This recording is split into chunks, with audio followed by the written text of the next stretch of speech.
Avant de les plonger dans l'eau bien chaude, on va quand même un peu expliquer le pourquoi de ce moment, le baptême. Alors pour certains, c'est très clair, c'est très net, parce que peut-être vous l'avez même pratiqué, vous êtes déjà baptisé, c'est très bien. C'est très bien, mais peut-être que certains, je vois des visages que je ne connais pas trop, soyez les bienvenus. Et vous dites, mais il va se passer quoi? C'est quoi le baptême par immersion? Alors, quelques explications très courtes, mais quand même ça vaut la peine de revenir à l'Écriture. Parce que ce n'est pas un baptême comme, du moins, qui va se pratiquer là maintenant, ce n'est pas un baptême comme on pourrait l'entendre de manière plus traditionnelle, où je prendrais, bon, je ne veux pas être ironique, ni je prendrais ça et... Voilà, hein? C'est pas ça, du tout, du tout, du tout. Immersion, on les met dans l'eau totalement, jusqu'au dernier cheveu. Et je vais le tenir dans l'eau, le dernier cheveu. Il faut qu'ils comprennent que là, ça y est, c'est fini. Ça s'appelle l'immersion totale, totale. Alors, la Bible nous parle du baptême et le texte va s'afficher sous vos yeux. C'est la version parole vivante qui le retranscrit ainsi. 1 Pierre 3, 21 va s'afficher. Voilà, cette eau, donc du déluge, ça c'est le contexte un peu historique, mais on ne va pas s'attarder là-dessus, préfigurez le baptême qui vous sauve, vous aussi. Non pas parce qu'il vous laverait de toutes les souillures du corps, c'est-à-dire du péché. Donc ça veut dire que l'eau ne vous lave pas de votre péché. On a compris, ça on le sait, hein. C'est le sang de Jésus, hein, c'est pas l'eau. L'eau c'est de l'eau, c'est tout.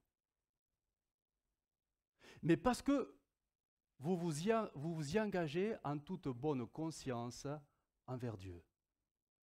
En fait, le baptême, et ils l'ont très bien compris, je l'espère, vous pouvez dire Amen, c'est un engagement. Ils sont en train de s'engager devant Dieu et devant les hommes, devant l'Église, c'est vous. Ils sont en train de proclamer quelque chose qu'ils ont vécu avec Dieu, ça c'est leur parcours personnel. Ils ont vécu des choses avec Dieu et ils en sont arrivés à un point où ils ont compris qu'il faut aller maintenant plus loin que la simple expérience personnelle intime. Il faut déclarer les choses d'une manière beaucoup plus ouverte, voire même publique. C'est le baptême. C'est le baptême. La Bible dit, et Guillaume l'a très clairement dit aussi, le baptême, ce n'est pas une finalité, du tout. Ce n'est pas un but atteint, ça y est.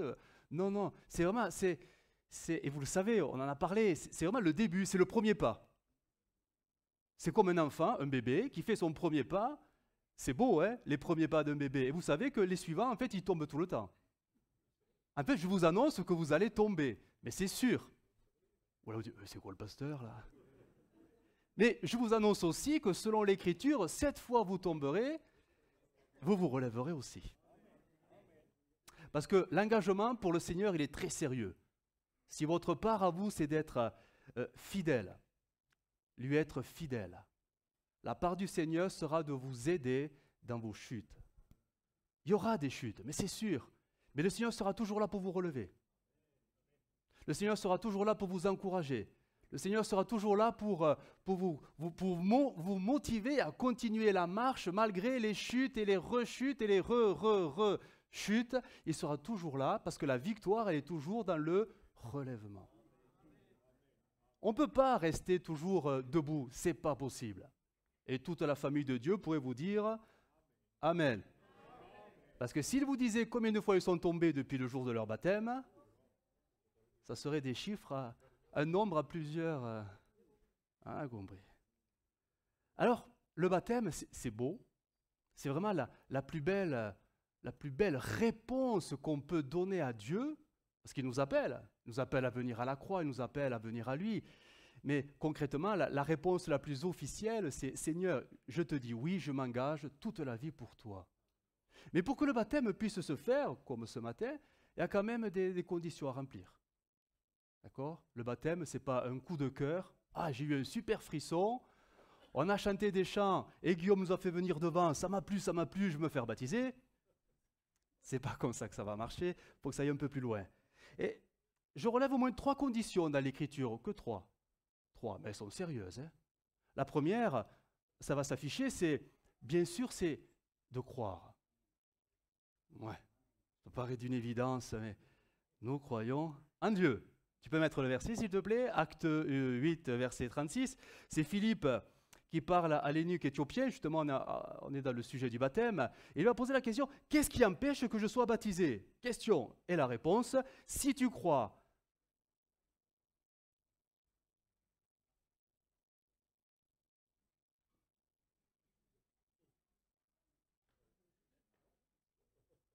On va faire un chant. Allez, venez devant, on va faire un chant. Alors, tu nous mets ça? Merci. Si tu crois de tout ton cœur. Non, Claudine, c'est pas ça. Et n'empêche que Claudine, quand...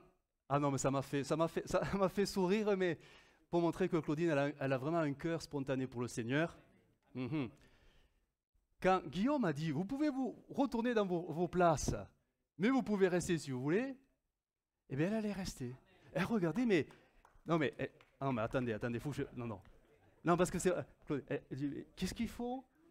Mais pourquoi il repart? Bon, mais je repars. C'est pas vrai? La famille de Dieu, là, vous l'avez choquée, la sœur. Elle voulait rester. Merci, Claudine. Alors, je ne sais plus où j'en suis. Si tu crois de tout ton cœur, et ils y croient de tout leur cœur, si tu crois de ton cœur que Jésus est le Fils de Dieu, c'est vraiment la première, elle paraît évidente, mais quand même il faut être au clair là-dessus. Nous croyons que Jésus est le Messie. Nous croyons que Jésus est le Fils de Dieu. Nous croyons qu'il est Dieu. Ouais. Nous croyons qu'il est notre Sauveur. Parce que nous savons que nous sommes de grands pécheurs. Je n'ai plus qu'un, hein? Il n'y a plus qu'un, amen. Mais c'est ça la foi. C'est de croire que ce que la Bible dit, pas que sur Dieu, mais sur moi aussi, c'est vrai. C'est pas je crois, mais je suis persuadé, je suis un grand pécheur devant Dieu. Parce que j'ai besoin d'un grand sauveur. Amen. Il faut le croire, hein?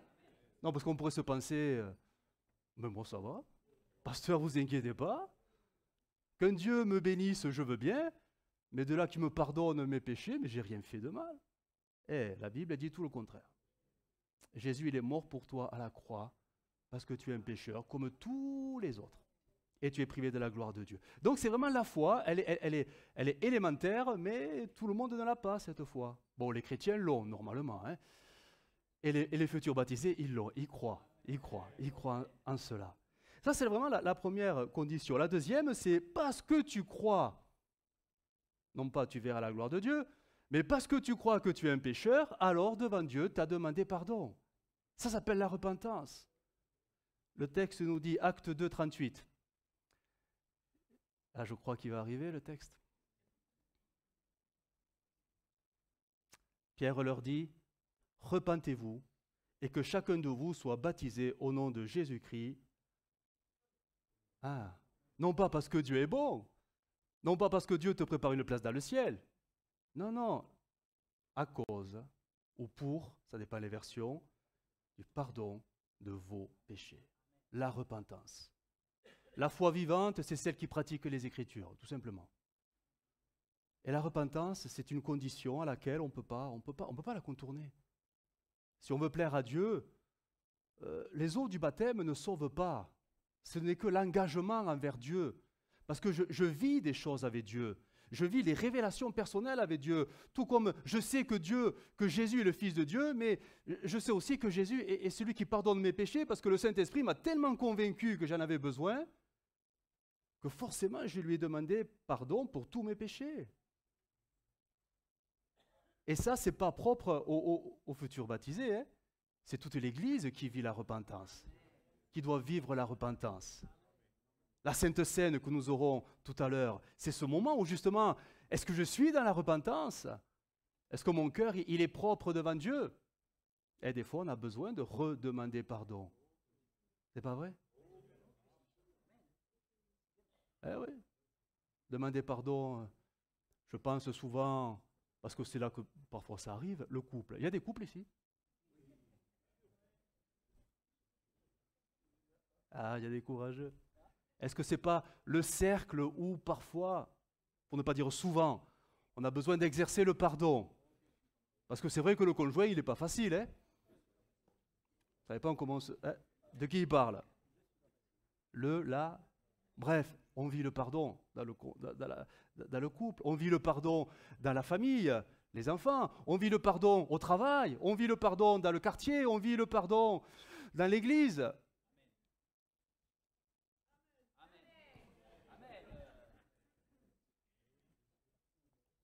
Ça serait intéressant un jour de faire, bon on ne le ferait pas, ça prendrait trop de temps, quoique un jour on pourrait le prendre ce temps, un par un. Allez, lève-toi. Est-ce que tu as impayé tout le monde? Amen, rassieds-toi. Suivant. Tu as impayé tout le monde? Ok, assieds-toi. Et toi? Allez, tu as 5 minutes, va régler ton problème. Mais non, on ne fera pas ça. Mais vous savez qu'on sera devant le Seigneur. Un par un. Allez, raconte-moi, qu'est-ce qui ne va pas? Et on ne pourra pas lui mentir. Hein. Vaut mieux être en règle. Hein. Vraiment, le pardon, ce soit quelque chose que nous vivons, parce que c'est une condition pour plaire à Dieu. Et autant c'est pour les nouveaux baptisés, il faut être que ce soit au clair, mais autant pour l'Église qui marche, il faut que ce soit vraiment une question qui soit très, très, très claire et très nette. Hein. Pas d'ambiguïté, le pardon, c'est le pardon, hein, sinon c'est la discorde. Hein. Et enfin, la troisième et dernière condition, bien sûr, et c'est peut-être la plus difficile à un instant T, ben c'est de prendre position. Oui, je veux me déclarer pour le Seigneur. Prendre position, c'est-à-dire ben, le baptême. Et ce n'est pas évident de se retrouver ici, là, devant vous. On ne réalise pas des fois, mais c'est quand même important de proclamer, de confesser sa foi devant des témoins. Devant des témoins. Même si c'est parfois intimidant. Oui, c'est vrai, tu as raison. Il y a l'Église, il y a tous les anges. Vous savez qu'il y a même Satan qui regarde. Et il n'est pas content là. Ah, il m'échappe. Mais je t'attends au tournant. Oui, mais il y a Jésus qui maintenant qui va prier. Et il sera dans le tournant. Parce qu'il intercède, il est l'avocat. Mais déclarer sa foi, c'est quelque chose on ne peut pas passer à côté. On est des témoins vivants.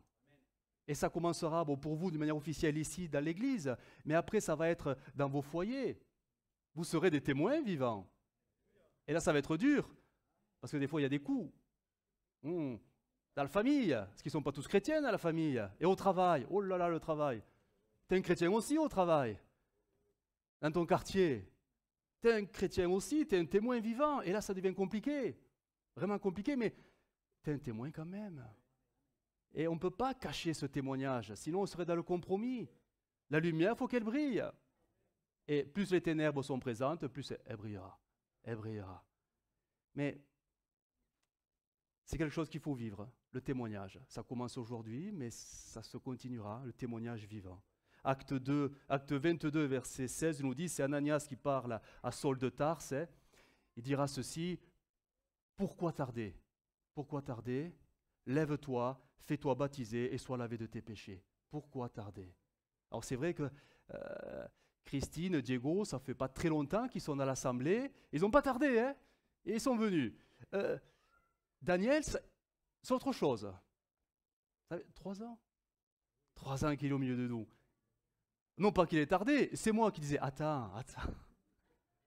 Ça y est, on y est enfin. Mais parfois, et peut-être c'est le cas, peut-être chez quelques-uns, le baptême n'est pas encore là, et vous vous posez des questions, mais vous vous dites, mais est-ce que c'est vraiment utile? Est-ce que je ne veux pas vivre ma foi seul, là, devant Dieu? Eh bien, la Bible te dit non. Mais non. Le baptême, c'est l'obéissance de la foi, et même si le baptême ne sauve pas, c'est parce que ta foi obéit que tu seras sauvé, parce que sinon ta foi, elle est morte. Hein? Elle est morte. Le baptême, c'est la réponse. C'est la réponse. C'est la meilleure et la seule réponse qu'on peut donner à Dieu pour lui plaire. Et c'est ce que c'est ce qu'ils vont manifester, c'est ce qu'ils vont exprimer. Le baptême, c'est un temps de réjouissance dans le ciel. Tous les anges se réjouissent. Ils sont passés de la mort à la vie. Et si ce n'est que le premier pas, ça va quand même les amener dans une perspective nouvelle, une vie nouvelle. Il y aura des bénédictions, il y aura des combats, il y aura des luttes, mais il y aura toujours Jésus avec eux. Et ça, il ne faut pas l'oublier. J'ai préparé un petit diaporama, il va être très court, tu peux nous le mettre. Alors, c'est pour expliquer ce qui va se passer maintenant pour vous. À partir de l'instant T de votre baptême, quoique les choses sont déjà un peu en mouvement, hein, vous les vivez, mais ça va prendre forcément de la vitesse et de l'ampleur. Voilà. Voilà, c'est vraiment quelques diapos pour donner des images, parce que... Voilà. Tu nous mets ça, s'il te plaît. Le baptême. Ça va venir. Il faut sortir, hein. Voilà, voilà, voilà. Le baptême par immersion. Les réalités spirituelles qu'il y a derrière.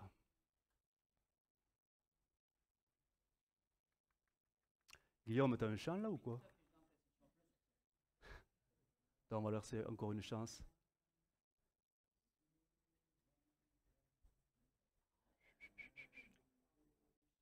Serait-ce un moment de solitude? Je ne veux pas le croire.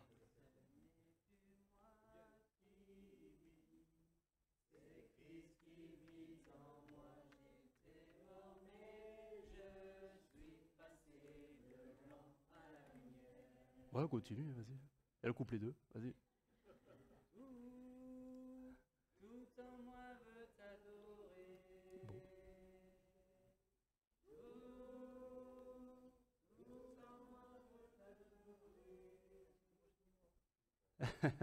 Regarde le chat. Merci, merci la technique. Voilà, ils vont y arriver. Alors, le baptême par immersion. Voilà, là, on est maintenant. Vous voyez l'image? C'est vous. Vous êtes dans l'eau, vous sortez de l'eau, c'est le baptême. Et à partir de maintenant, officiellement, il y a une démarcation que vous vivez déjà. Mais là, ça prend une tournure vraiment plus officielle. Démarcation entre deux réalités qui vont s'opposer. Ceci est possible parce que dans votre cœur, il y a Jésus. On est d'accord? Il est dans votre cœur et il règne. Et vous, vous avez compris, il vaut mieux qu'il règne. Moi, j'ai rien à dire, j'ai rien à redire. Seigneur, je te laisse faire. Et ça, c'est pas si facile que ça. Mais on le vit tous, du moins le peuple de Dieu le vit, c'est la foi, c'est la repentance, c'est la conversion, c'est la nouvelle naissance. Nous vivons le salut en Jésus-Christ, où c'est le Saint-Esprit qui nous conduit jour après jour. On est d'accord? Ça, vous le vivez. Et là, c'est la nouvelle destination. Elle est belle. Votre destination, c'est, parce que le moteur en vous, c'est l'amour de Dieu, hein, ça clignote, hein, amour de Dieu. Vous visez maintenant le ciel. Alors c'est le royaume de Dieu, c'est la vie éternelle, c'est le paradis, c'est le ciel de gloire. Tout ça, c'est la destination. On est d'accord, l'Église? Hein? C'est ça qu'on recherche toujours. Hein? Destination. C'est la nouveauté. Votre vie prend cette orientation. Mais Dieu sait très bien que nous sommes que fragilité. Et pour vivre, le seul moyen de vivre cette destination, nous savons que c'est la sanctification. Il nous a donné le Saint-Esprit, c'est la colombe. Le Saint-Esprit, il est saint. Et parce qu'il est saint, vous allez devenir de plus en plus saint. Et ça s'appelle la sanctification. C'est-à-dire, on revient au début où la foi, la repentance, la conversion, la nouvelle naissance, finalement, vont s'enraciner en vous. Ça va devenir comme des ancres, ça va devenir d'une profondeur. Et ça va donner une force à votre vie et à votre marche dans la sanctification. Et pour viser le ciel, il n'y a pas 36 chemins, il n'y en a qu'un. Bien sûr, on va dire c'est Jésus, mais je ne parle pas de celui-là, c'est la sanctification. Ça, la sanctification, personne verra le ciel de gloire. Donc Jésus qui est dedans. Hein? On est d'accord? Recherchez la paix, la sanctification, sans laquelle personne ne verra le Seigneur.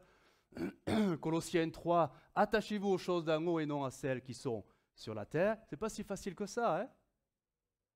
On est attaché à la maison. On est attaché au compte bancaire. On est attaché à la famille. Pourtant, tu vas la laisser, la famille aussi. Hein?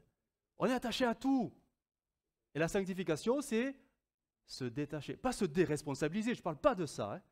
Je parle de se détacher pour que Christ devienne la priorité dans tous les domaines de de ma vie. Et ça, il faut vraiment de la sanctification. Il faut des kilomètres au compteur pour commencer à comprendre le détachement. Mais ça viendra.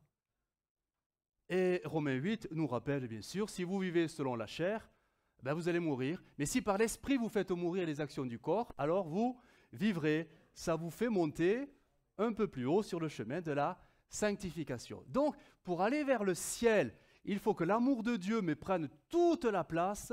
C'est le seul moyen de se sanctifier, non pas par contrainte, par obligation ou parce que je n'ai pas le choix, mais je le fais parce que j'aime Dieu.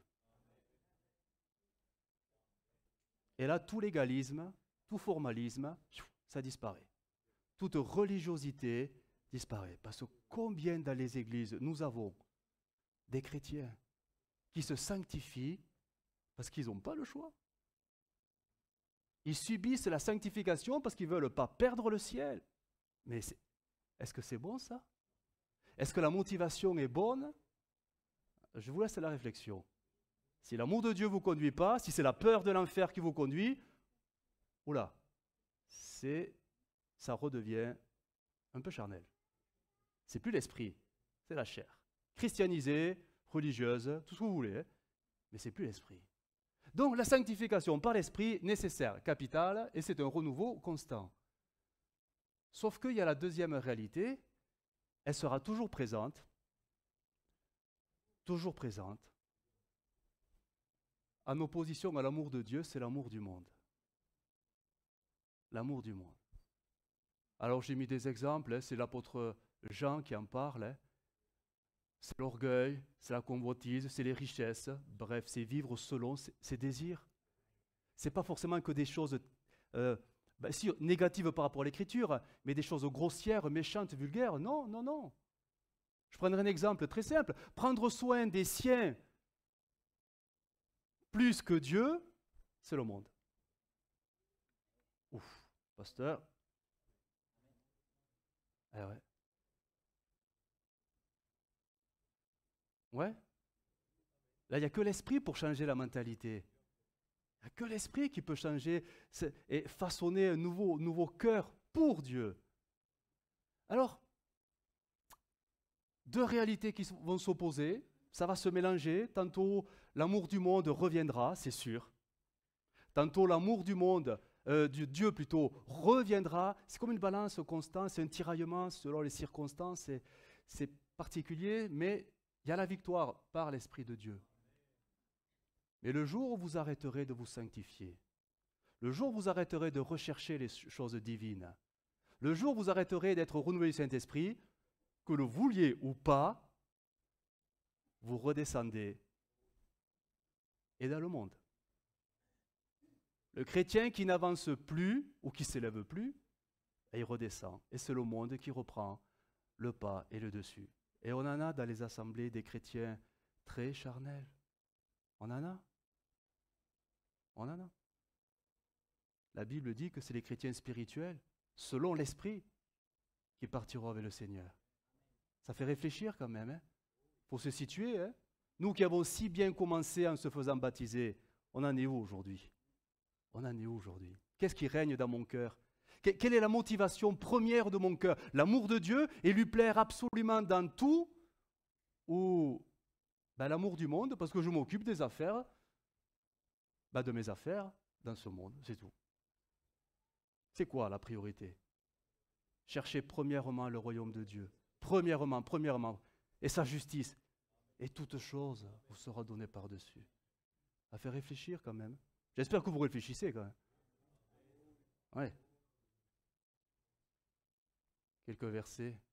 Jean dira, n'aimez pas le monde, ni ce qui est dans le monde. Si quelqu'un aime le monde, il n'aime pas Dieu le Père.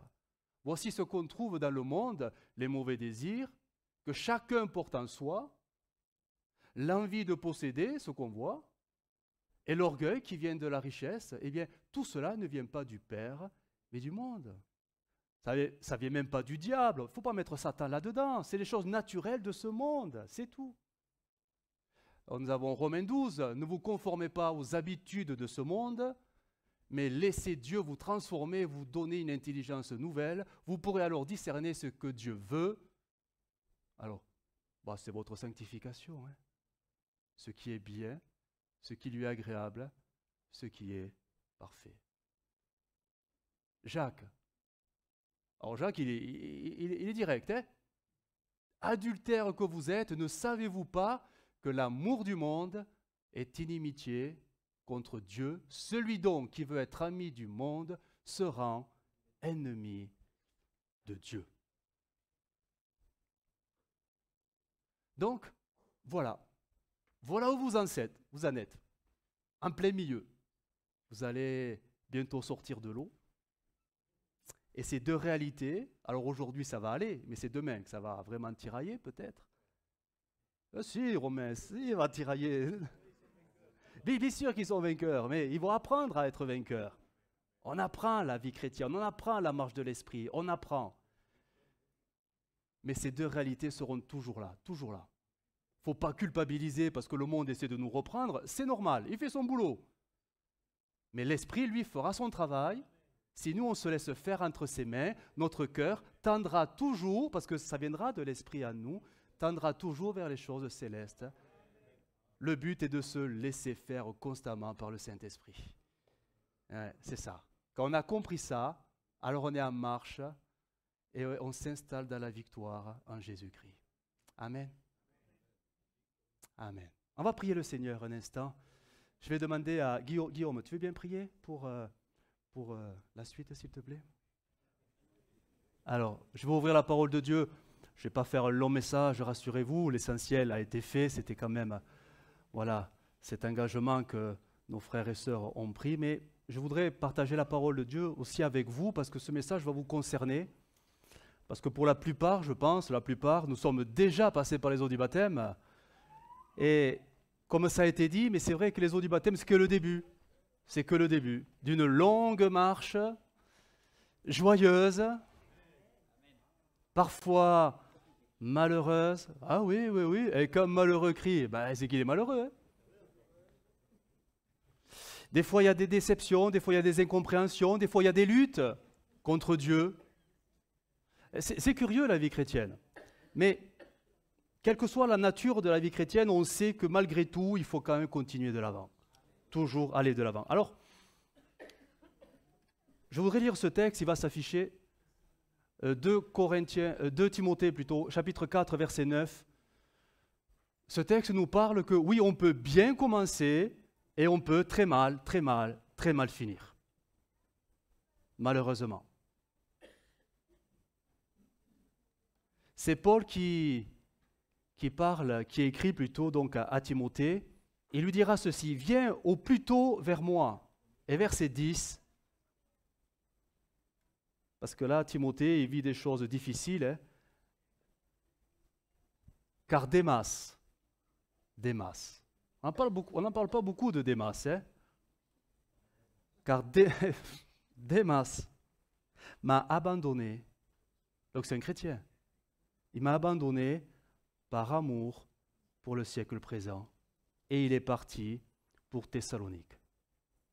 Qui est Démas? C'est un chrétien comme chacun d'entre nous. Et même c'était un chrétien, la Bible le sous-entend et le dit, un chrétien qui était même engagé, mais franchement, directement dans l'œuvre de Dieu. C'était un chrétien, il était même, ce n'était pas donné à tout le monde, hein, collaborateur de Paul. C'est écrit dans Philémon. Bon, ça va s'afficher, Philémon. Épître de Paul à Philémon. Épaphras, mon compagnon de captivité en Jésus-Christ te salue. Verset 24. Ainsi que Marc, Aristarque, Démas, Luc, mes compagnons d'œuvre. Compagnons d'œuvre. Paul les appelait mes compagnons. C'est pas rien, c'est pas des simples chrétiens qui venaient à l'église et qui restaient au fond et qui repartaient dès que c'était fini. On ne parle pas de ça là. On parle de chrétiens qui étaient vraiment engagés dans l'œuvre du Seigneur. Sauf que, on sait très bien que les dernières années de l'apôtre Paul ont été particulièrement difficiles, notamment à Rome. Hein. Il était en prison. Et là, être chrétien, on ne le chantait pas sur les toits. Hein. Alléluia, je suis chrétien, venez avec nous. Non, tu ne faisais pas ça. Hein. La pression, le danger, les menaces. Les chrétiens se cachaient. Si certains chrétiens arrivent à vivre avec ce climat oppressant, parce qu'ils sont remplis du Saint-Esprit, ça existe, hein? L'Église persécutée, elle existe encore aujourd'hui. Hein? Mais Démas, lui, certainement qu'à cause de la pression, il a lâché. Il a lâché et le monde, insidieusement, le monde a repris de plus en plus de place dans son cœur. Une version a traduit différemment ce « par amour du monde présent ». Une autre version, je la cite, « le monde présent a gagné son cœur ».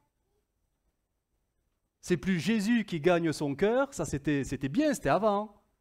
Maintenant, c'est le monde présent qui a regagné son cœur. Et donc, qu'est-ce qui s'est passé? Son service s'est relâché. Sa collaboration n'existe plus. La vie de l'esprit s'éteint. Il a pourtant bien commencé quand même. Mais il a tout perdu. Il est reparti dans le monde. Aujourd'hui, vous commencez très bien. C'est vraiment le meilleur départ qu'on peut faire avec le Seigneur. Mais demain,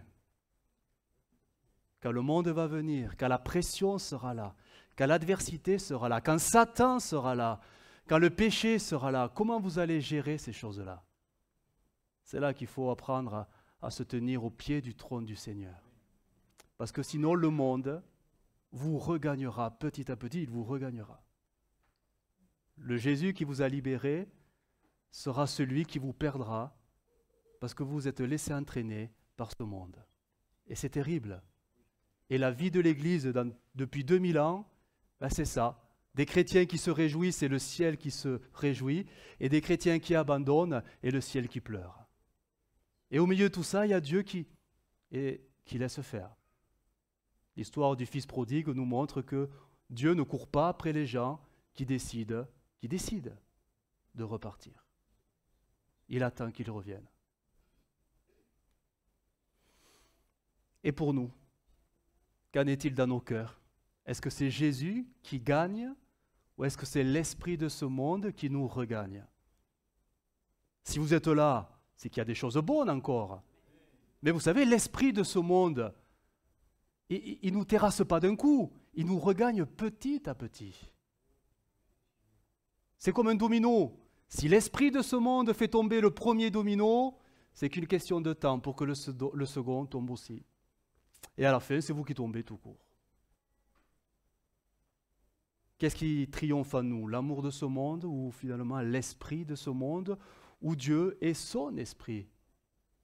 Question qu'il est bon de se poser, parce qu'on connaît tous ce verset, beaucoup d'appelés, beaucoup de baptisés, si vous voulez, c'est pareil, mais finalement un peu d'élus. Parce que l'important, ce n'est pas le baptême, hein, c'est de rentrer au ciel. Hein. C'est ça l'important. Hein. Nous sommes en train d'être sauvés. Bien sûr qu'on est sauvés, mais je peux tout perdre. Si le monde me regagne, je perds tout. Je perds tout. Jésus l'a dit, vous êtes dans le monde, mais vous n'êtes pas de ce monde. Mais ce monde peut vous regagner. Si vous ne veillez pas, ce monde peut reprendre des prises en vous, et sans vous en rendre compte, vous vous refroidissez et vous perdez les choses du Seigneur. C'est l'histoire, vous savez, on la connaît cette histoire, bon, ça, c'est une illustration, hein. C'est l'histoire de la grenouille. Vous connaissez l'histoire de la grenouille? Si vous plongez une grenouille dans une casserole d'eau bouillante, elle sort parce que c'est trop chaud, elle s'en va, elle veut vivre, elle ne veut pas cuire. Mais plongez-la dans une casserole d'eau froide, allumez le feu tout doucement, elle ne se rend même pas compte qu'elle est en train de cuire. Et vous mangez des cuisses de grenouille après. Ouais, mais il y a des chrétiens, on est dans le monde, hein, mais si on ne veille pas, le monde, il va nous cuire. Hein. Il va nous cuire. Et on en connaît des chrétiens cuits, malheureusement, cuits, qui ont tout perdu parce qu'ils se sont laissés avoir par ce monde qui est...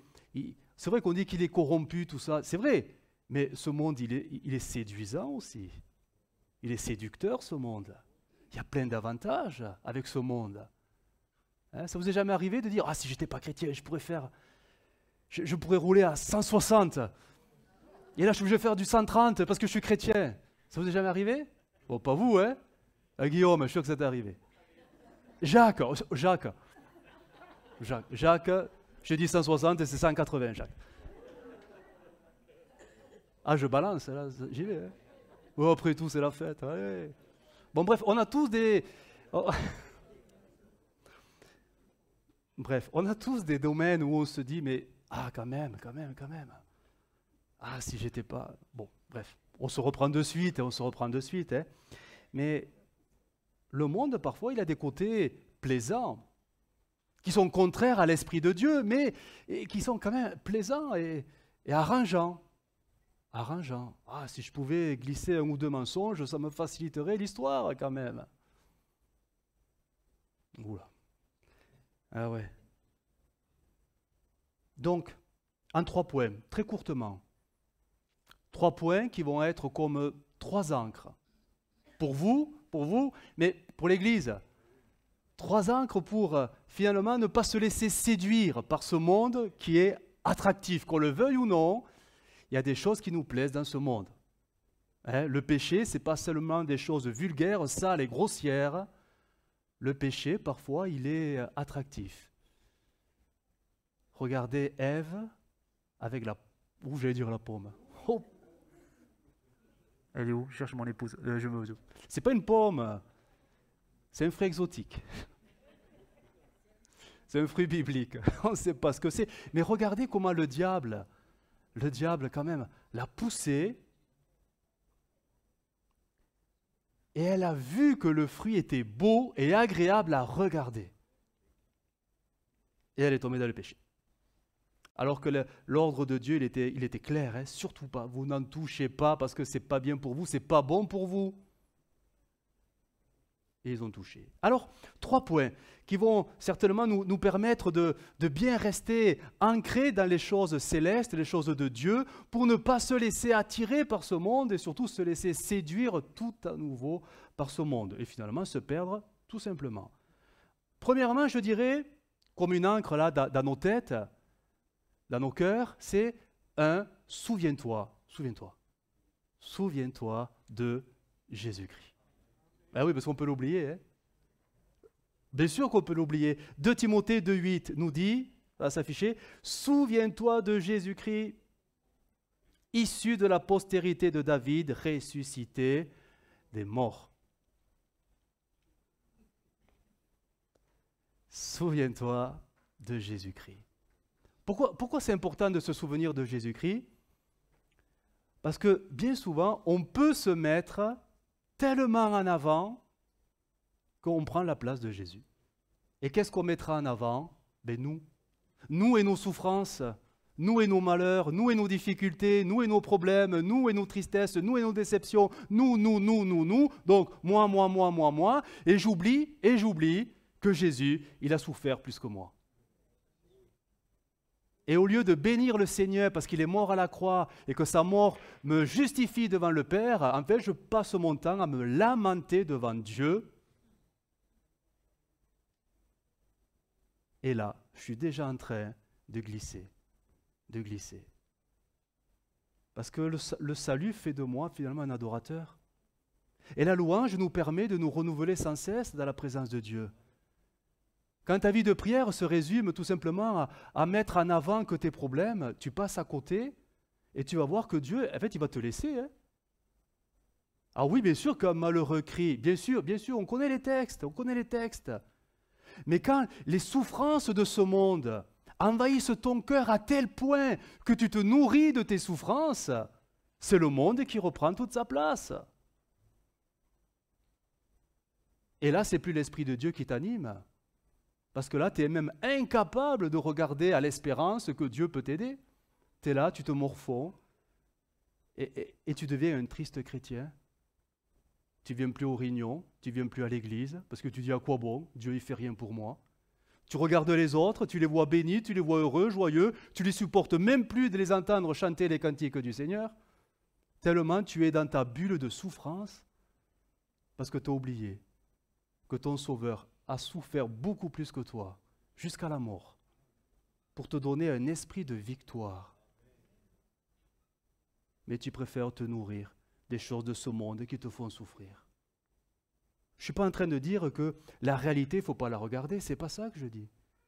Je dis que quand tout va mal, la meilleure direction où il faut regarder, c'est à celui qui a souffert sur le bois de la croix. Et ça, on oublie. Parce qu'on regarde à soi. On est centré sur soi, égocentrique. On est sur soi, soi. Et jusqu'à quand, et Seigneur, pourquoi? On aura tous des luttes et des combats. Vous aurez des luttes et des combats. Mais regardez toujours non pas à vous, mais à Jésus. Toujours à Jésus. Et peut-être que quelqu'un a besoin de l'entendre. Tu regardes trop à toi et à ce qui te fait mal. Mais regarde à Jésus. Parce que lui, il est mort pour ton relèvement. Il est mort pour que tu sois restauré.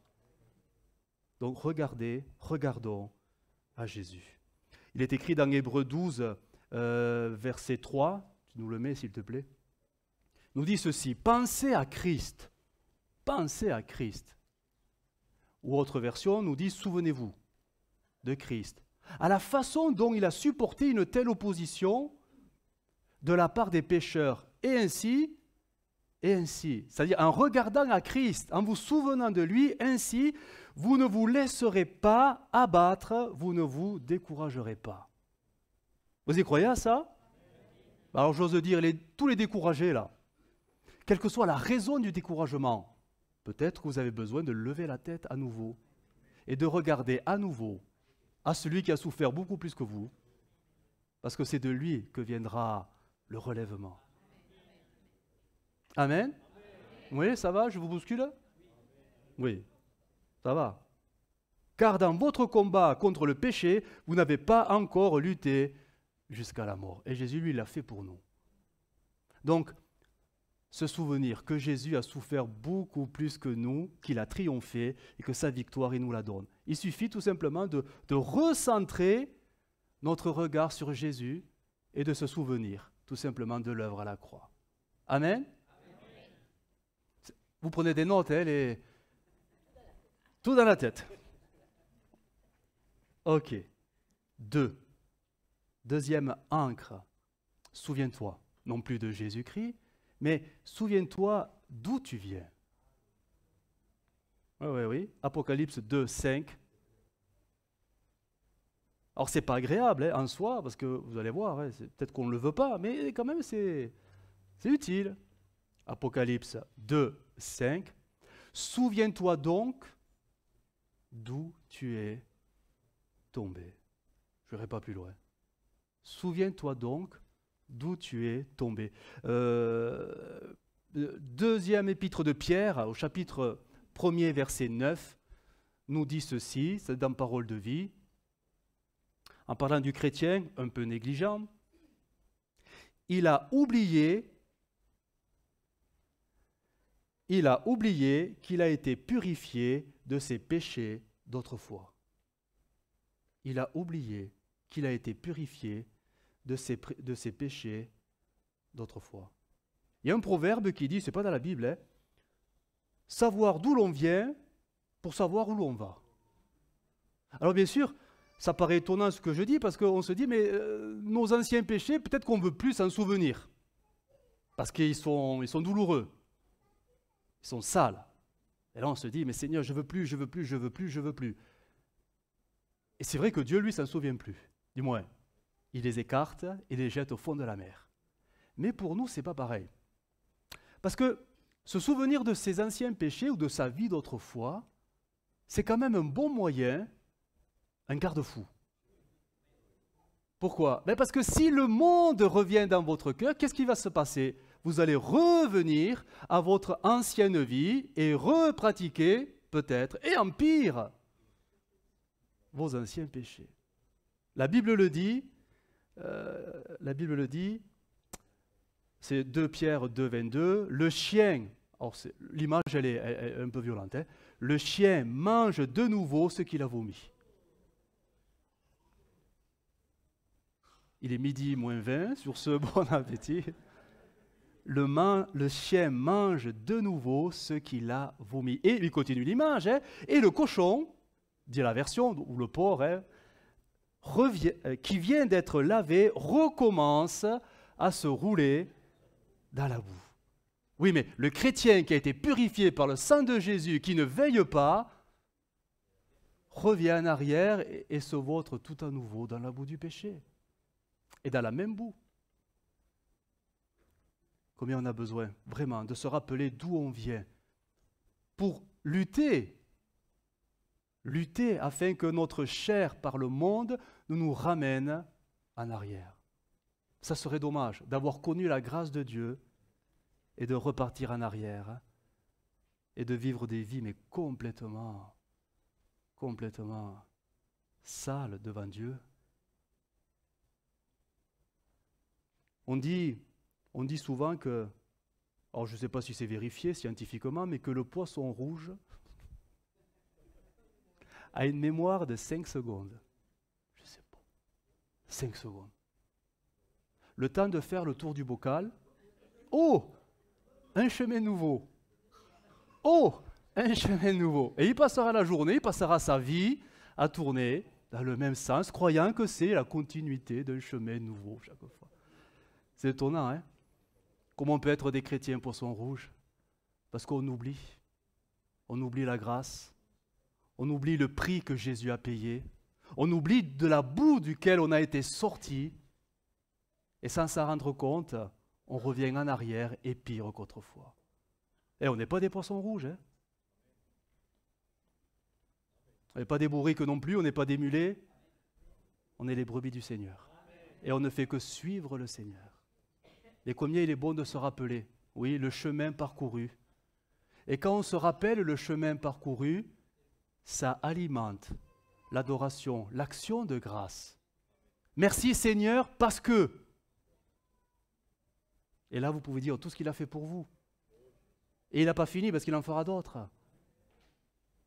Combien on a besoin de se rappeler les choses. Ézéchiel, c'est un texte très curieux, nous dit ceci, Ézéchiel 16, 62, nous dit ceci, j'établirai mon alliance avec toi, donc il parle à Jérusalem, aux croyants, hein, mais Jérusalem la ville, et tu sauras que je suis l'Éternel.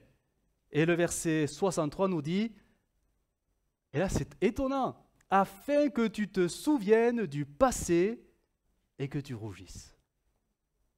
Afin que tu n'ouvres plus la bouche et que tu sois confuse, quand je te pardonnerai tout ce que tu as fait, dit le Seigneur, l'Éternel. N'oubliez pas le chemin parcouru, mais surtout jusqu'où le Seigneur est venu vous chercher pour vous amener dans cette marche nouvelle.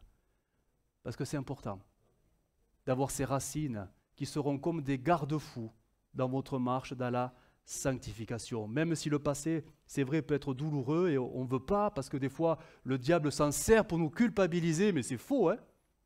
Notre passé est pardonné. Il est pardonné. Mais ça peut servir de garde-fou pour éviter de reprendre les anciens chemins d'autrefois et de se maintenir dans la sanctification.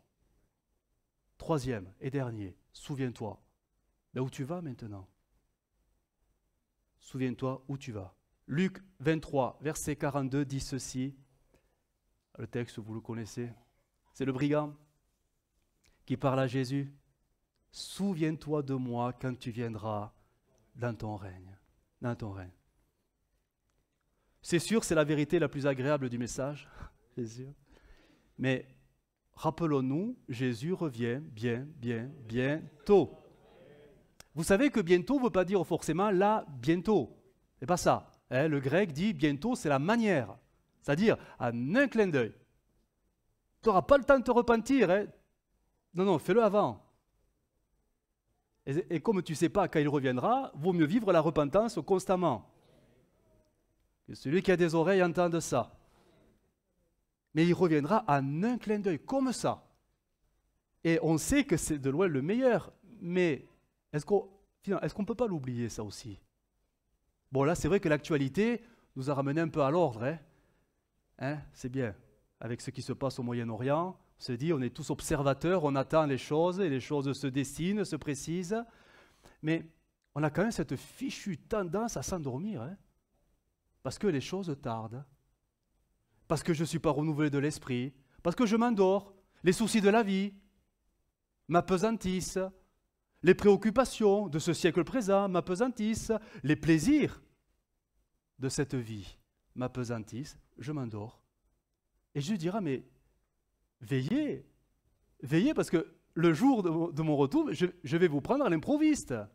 Si vous ne veillez pas, vous allez être surpris. Mais la surprise, elle sera trop tard. Ça sera trop tard. Les soucis, les inquiétudes, pour nous, peuple de Dieu. On en a tous, hein, c'est sûr, hein, des wagons entiers. Hein. Mais est-ce que finalement, ces soucis, quand on les cumule, quand je dis cumule, c'est qu'en fait, on n'arrive pas à les gérer spirituellement. Ils s'entassent, ils s'entassent, ils s'entassent, ils s'entassent, et ils nous écrasent. Et on est tellement écrasés qu'on en oublie la perspective céleste que Jésus peut revenir d'un seul coup. On est tellement écrasés qu'on est tellement préoccupés dans nos têtes à trouver des solutions à tous nos problèmes. Et c'est normal, attention, hein, on n'est pas des gens, on n'est pas des mystiques. Non, non, il y a des problèmes dans le couple parfois. Oui, dans le couple aussi. Il y a des problèmes chrétiens, il y a des problèmes avec les enfants. Bah oui, et plus tu en as, et plus tu en auras de problèmes. Plus tu as d'enfants, et plus tu auras de problèmes. On nous a dit, petit enfant, petit problème, petit souci. Et quand l'enfant grandit, parce que tu l'as bien nourri, ben tu as des gros problèmes après. C'est pas vrai? D'accord. Tu vois, Guillaume, ce qui t'attend, hein? Le travail a son cortège de soucis. Mais tout, les finances, c'est des problèmes. Oh, et tout ça, si on n'arrive pas à le gérer spirituellement, ça nous écrase. Parce qu'on essaie de trouver des solutions, on essaie de trouver des alternatives, on essaie de s'en sortir, quoi. C'est la vie de tous les jours. Mais si on ne met pas le Seigneur là-dedans avec nous, ça va tellement nous écraser qu'on va perdre les choses du Seigneur. Jusqu'à peut-être même oublier que tout pourrait s'arrêter en un instant s'il revenait maintenant. Tellement on est occupé, préoccupé, obnubilé par trouver la solution, comment je vais payer ma dernière facture. C'est pas de l'ironie, hein? Mais des fois on est tellement pris par les choses terrestres qu'on oublie que, et là peut-être, là, paf, chou, il reste que les vêtements. Mince. Et ouais, ça ferait drôle, hein? On serait enfin libéré de toutes les préoccupations, de tous les tracas de ce monde, légitimes, hein? Mais enfin libéré. Mais quand on est pris par les tracas de ce monde, on oublie que tout pourrait s'arrêter. On vit comme si le lendemain nous appartenait et qu'il fallait absolument y trouver toutes les solutions parce qu'il faut absolument faire. Est-ce que Jésus n'a pas dit, mais vous inquiétez pas, mais votre vie, elle est dans ma main, je la gère, hein? C'est qu'on ne le laisse pas faire, bien souvent. C'est qu'on veut faire plus vite que le Seigneur. On vit avec nos solutions. Vous vous rappelez de quand le Seigneur a dit à Abraham, « T'inquiète pas, l'année prochaine, tu auras un fils. » Bon. Et qu'est-ce qu'elle a fait, Sarah? Oh, les femmes. Bon, ouais. Pas la mienne, hein, les autres.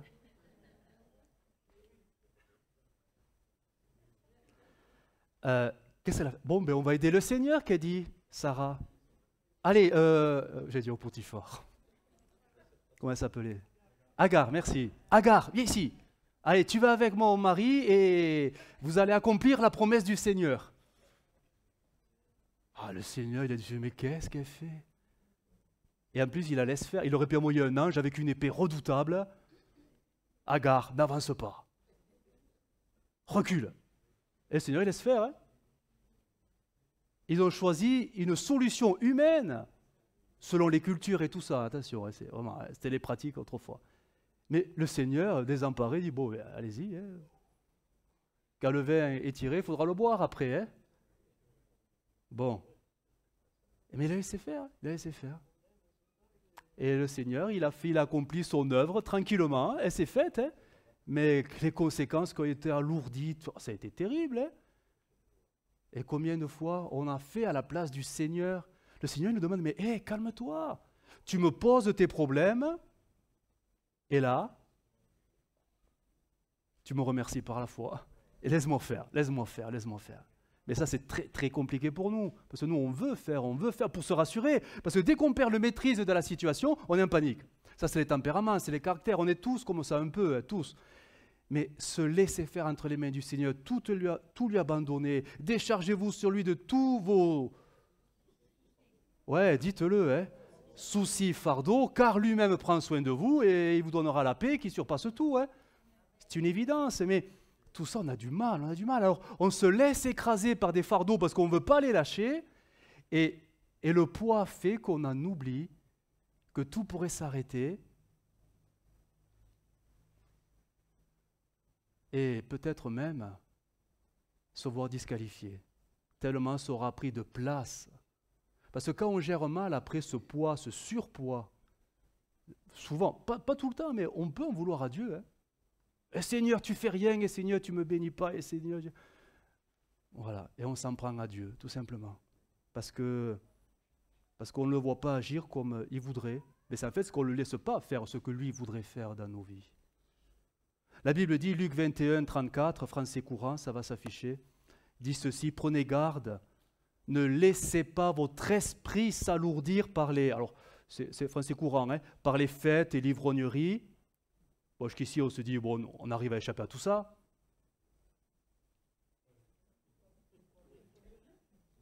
Ben, chacun choisit son domaine. Mais c'est la suite. Ainsi que dans les soucis de cette vie. Ah, ça on connaît plus, hein? Ou inquiétude. Sinon, le jour du jugement vous surprendra tout à coup. Ça va là, les versets? Merci. Sinon, donc que ce soit les fêtes ou l'ivrognerie, ok, mais les soucis aussi. Le cumul des soucis. Sinon, le jour du jugement, le retour du Seigneur, dira d'autres versions, vous surprendra tout à coup. Verset 36, ne vous endormez pas, parce que c'est écrasant tout ça. Priez en tout temps, ainsi vous aurez la force de surmonter tout ce qui doit arriver et vous pourrez vous présenter debout devant le Fils de l'homme. C'est donc Jésus. Donc ne jamais oublier que tout peut s'arrêter là parce que Jésus revient nous chercher. Donc être responsable, bien sûr qu'il faut l'être. Mais de là à s'écraser par les propres fardeaux qu'on ne veut pas lâcher, ça pourrait nous faire oublier que tout pourrait s'arrêter en un instant. Quelle est la priorité dans nos vies? La question est là. Ma priorité, c'est d'être prêt quand Jésus revient. Eh oui. Alors bien sûr, les priorités peuvent changer. Peut-être que toi, ta priorité, c'est de t'occuper des tiens. C'est très bien. Dieu te les a donnés. Il faut que tu t'en occupes. C'est même un devoir. Mais si ce devoir devient un tracas, un souci qui prend toute la place et même celle de Jésus,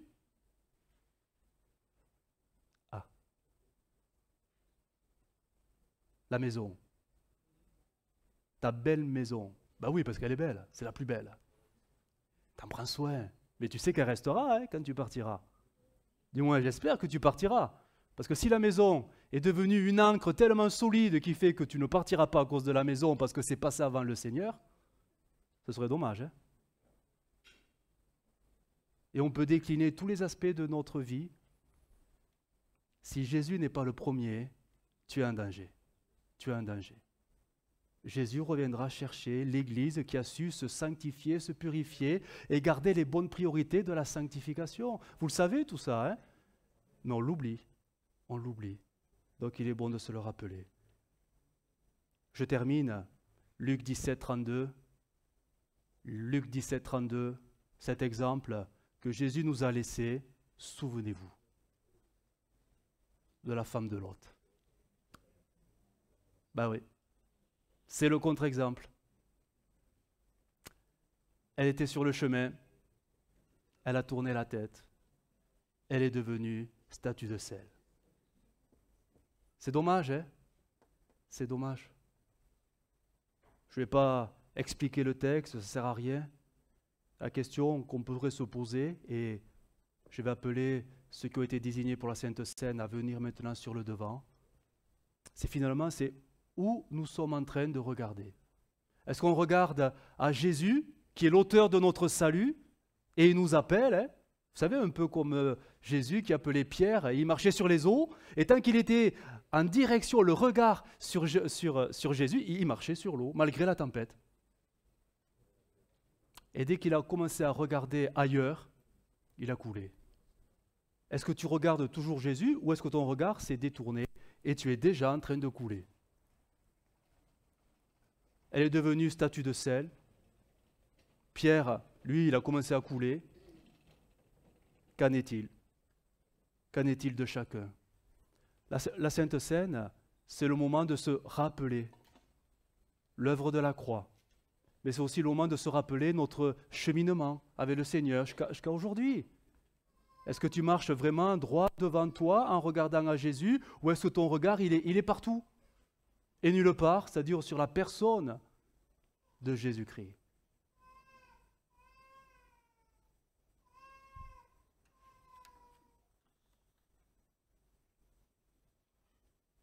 Je vais prier le Seigneur et on va prendre un temps de recueillement. On va s'examiner. Où suis-je en train de regarder? Seigneur, nous te bénissons pour l'œuvre de la croix. Te bénissons parce que tu as tout accompli pour qu'aujourd'hui nous soyons sauvés. Tu as tout accompli pour que nous soyons bénis. Tu as tout accompli et tu nous as même préparé une place dans le ciel. Et tu nous revêts de l'Esprit encore ce matin. Seigneur, je prie pour chacun d'entre nous, pour l'Église, afin que nous puissions faire cet examen sur soi. Tout simplement pour considérer la direction de nos regards. Tu vois, Seigneur, ceux qui te fixent et qui marchent et qui vont de l'avant. Mais tu vois ceux qui regardent en arrière. Et sous apparence d'une religiosité, font comme si de rien n'était. Seigneur, je prie que le Saint-Esprit nous ouvre les yeux pour rediriger nos regards sur toi, parce que c'est toi l'auteur du salut. Et c'est toi qui amèneras ton œuvre à nous à la perfection. Ce n'est pas nous, c'est toi à nous qui le fera. Alors Seigneur, que ton Esprit nous aide là maintenant à faire cet examen de notre propre conscience, cet examen de notre propre marche avec toi, afin que nous puissions, peut-être s'il le fallait, oui, relever la tête et te regarder tout à nouveau. Seigneur, oui, convainc-nous par la puissance de ton Esprit, que ta main se pose sur nous et tu nous fais grâce. Parce que sans cesse, tu nous inviteras à aller de l'avant, sans cesse, jusqu'à ton retour. Que ton Saint-Nom soit béni. Jésus. Amen.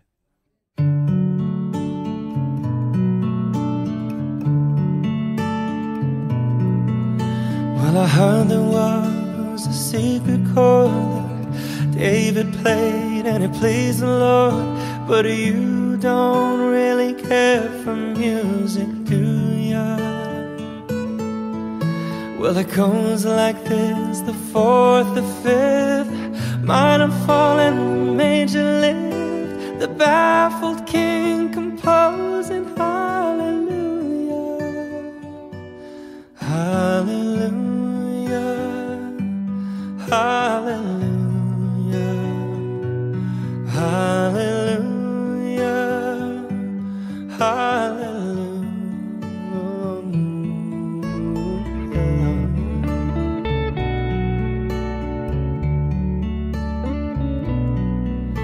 Well, your faith was strong, but you needed proof. You saw her bathing on the roof, her beauty in the moonlight overthrew you. She tied you to her kitchen chair, she broke your throat and she cut your hair in front